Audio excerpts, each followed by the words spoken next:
Brigade Palpitaire, 1 BHK, 2 BHK, 3 BHK flats available. Burigere Cross, Bengaluru. Please contact this number.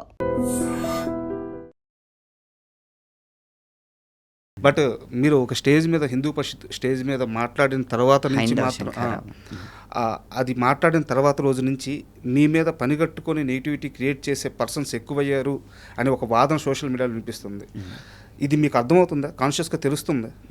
ఇంకో 100 రెట్లు ఎక్కువ అవనివ్వండి, ఏం పర్లేదు.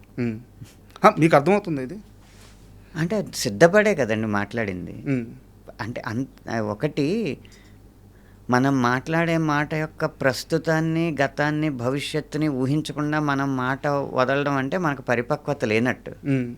ప్రతి మాట యొక్క 3 కాలాల ఫలితాలని ఊహించే బయటికి మాట్లాడతాం సార్. ఇవన్నీ ఊహించే మాట్లాడాను. అయితే అదే స్టేజ్ మీద మీరు మాట్లాడేటప్పుడు కల్కి అని చెప్పి ఒక సినిమాని నేరుగా ప్రస్తావించారు.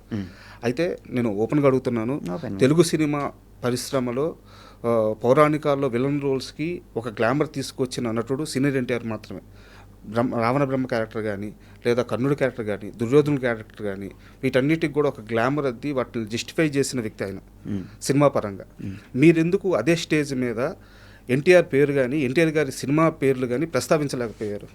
అప్పటి ఎన్టీఆరే కాదు, నేను సినిమా పేరు ప్రస్తావించాను కానీ ప్రభాస్ అన్న పేరు కానీ ఆ సినిమాకి సంబంధించిన ఎవరి పేరు ప్రస్తావించలేదు. ఎందుకంటే నా వ్యతిరేకత వ్యక్తిత్వం మీద కాదు కదా, ఆలోచన విధానం మీద. అప్పటి ఆ సినిమా దర్శకులు, ఇప్పటి ఈ సినిమా నిర్మాతలు కర్ణుడి పాత్ర గురించి చేసిన ఒక్క దానవీర సూరకర్ణే కాదు, కొన్ని సినిమాలు కూడా ఉన్నాయి. అలాగే ఇప్పుడు ప్రస్తుత కాలంలో కల్కి ఒకటే వచ్చింది కాబట్టి అవన్నీ చెప్పాను తప్పితే వ్యక్తుల పేర్లు చెప్పలేదు. ఎందుకంటే ఎన్టీఆర్ గారికి నేను అభిమాని కాకపోలేదు కదా. ఆయన అందం, ఆయన వర్చస్సు, ఆయన ఆంగికం, వాచకం, ఆహార్యం అన్నీ ఇష్టమే నాకు. ఇక్కడ నా వాదన ఏంటి, అక్కడ ఆ సినిమాలో తీసిన ఆలోచన విధానం మీద. కర్ణుడు ఎప్పటికీ భీముడి కంటే ధైర్యవంతుడు కాదు, అర్జునుడి కంటే గొప్పోడు కాదు. అది చూపకుండా విలన్ని హీరోగా చూపెట్టడం అనేది కరెక్ట్ కాదని. అదేంటి, మనం సృష్టించిన పాత్ర అయితే పర్లేదు, మనం సృష్టించిన పాత్ర ఒక క్రిమినల్ అయినా ఆ కథకు అతనే హీరో అయితే హీరోయే, ఎవరు కాదనలేరు. కానీ ఇవి ఇతిహాసాలని ఒకరు మన ప్రాచీన చరిత్రని ఇతిహాస రూపంలో రాసినప్పుడు వీలైతే అదే తీయాలి. కానీ ఈ సినిమాకు బాగుంటుందని చెప్పి ఒక పాత్ర యొక్క తీరుతెన్నుల్ని మార్చేయకూడదు. సార్, అంటే ఈ ప్రశ్న ఎందుకు అడిగానంటే, కొంతమంది ఇలా ఇంటర్వ్యూ జరుగుతున్నప్పుడు మిమ్మల్ని ప్రశ్నలు అడగమని చెప్పి సోషల్ మీడియాలో క్వశ్చన్ చేశాను. వాళ్ళు అడిగింది ఏంటంటే, కల్కి సినిమా ప్రస్తావన తీసుకొచ్చిన అనంత శ్రీరాము దానవీర సూరకర్ణ ప్రస్తావన ఎందుకు ఎత్తలేదు అదే స్టేజ్ మీద అని చెప్పి అడిగారు అనమాట. అప్పటి ఆ సినిమా అన్నాను కదా, పోనీ దానవీర సూరకర్ణ అన్న పేరు ఇప్పుడు నేను ఉచ్చరించడానికి ఏమీ భయపడలేదు కదా.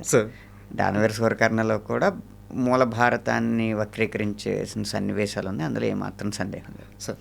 అండ్ మీ రచన శైలి గురించి వస్తే, అంటే ఒక్కొక్క అభిమానికి కవి ఒక్కో రకంగా అర్థమవుతారు.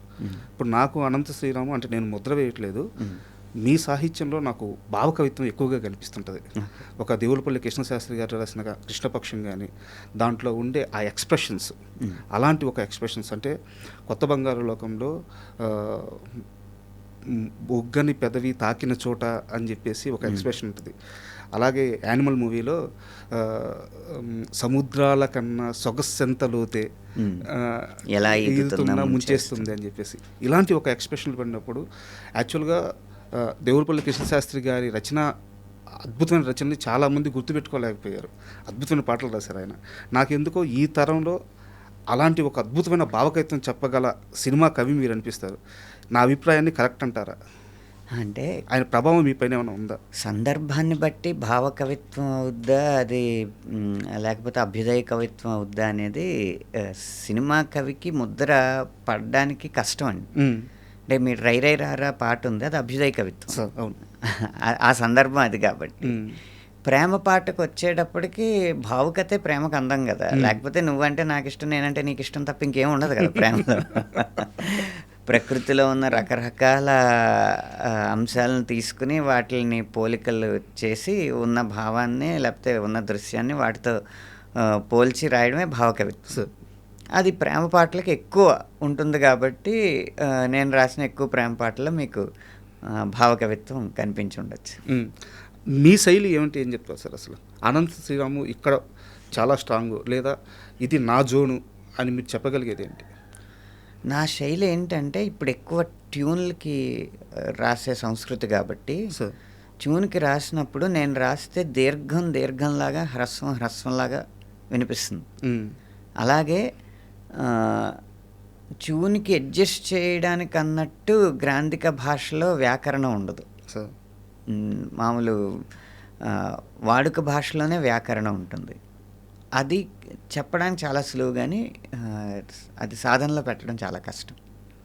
అంటే నిజంగా నేనైనా ఇలా నీ జతలో ఉన్నా అనేది మాట్లాడినట్టు ఉంటుంది, కానీ ఆ ట్యూన్కి అది తట్టడం కష్టం. అందుకే చాలామంది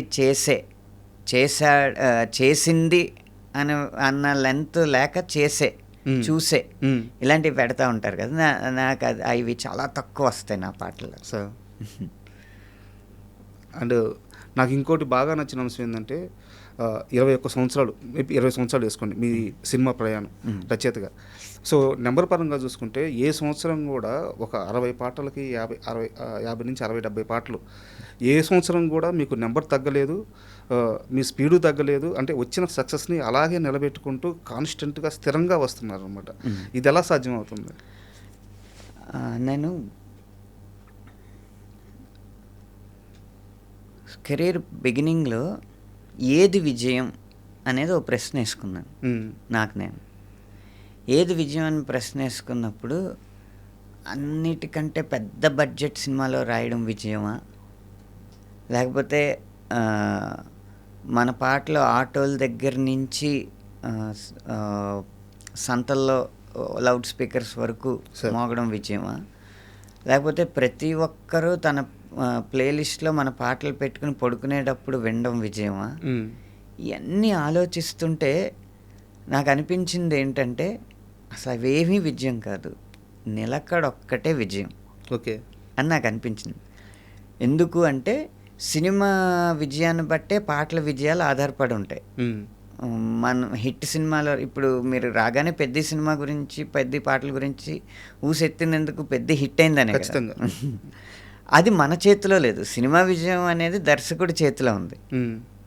కాకపోతే విజయవంతమైన సినిమాలో వెళ్ళిపోయే పాటలు కాకుండా గుర్తుండిపోయే పాటలు రాస్తే కొన్నాళ్ళు విజయవంతమైన సినిమాలు రాకపోయినా అప్పటి పాటలు గుర్తొచ్చి ఇది రాసింది ఇతనే కదా అని ఆ దర్శకుడికి మనం స్ఫురించాలి.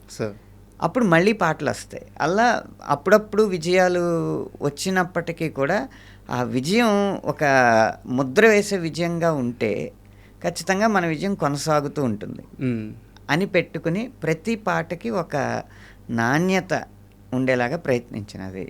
ఐటమ్ సాంగ్ నుంచి ప్రేమ గీతం వరకు ఏదైనా నా తాలూకు నాణ్యత ఉండడానికి ప్రయత్నించాను. అది నిలకడ ఇచ్చింది నాకు, అది కాపాడింది.